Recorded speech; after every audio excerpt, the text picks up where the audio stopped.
Quels pays européens sont confrontés à une pénurie d'eau?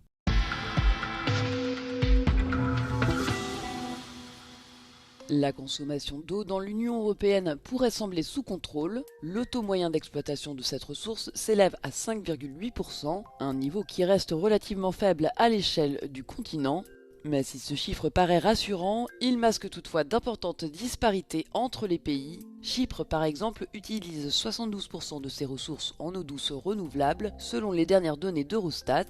Or, un pays est considéré en situation de stress hydrique dès qu'il dépasse les 20%. Face à cette pression croissante, les autorités chypriotes ont exhorté les habitants au début de l'année à réduire de 10% leur consommation quotidienne d'eau, soit environ 2 minutes de moins.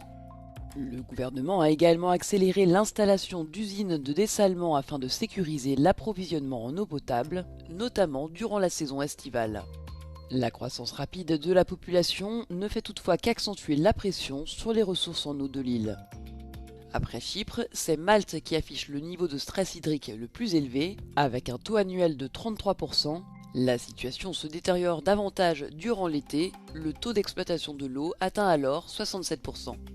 Ce phénomène s'observe dans plusieurs pays du sud de l'Europe. En été, la Grèce, la Roumanie, le Portugal, l'Italie et l'Espagne dépassent largement le seuil d'alerte en matière de stress hydrique.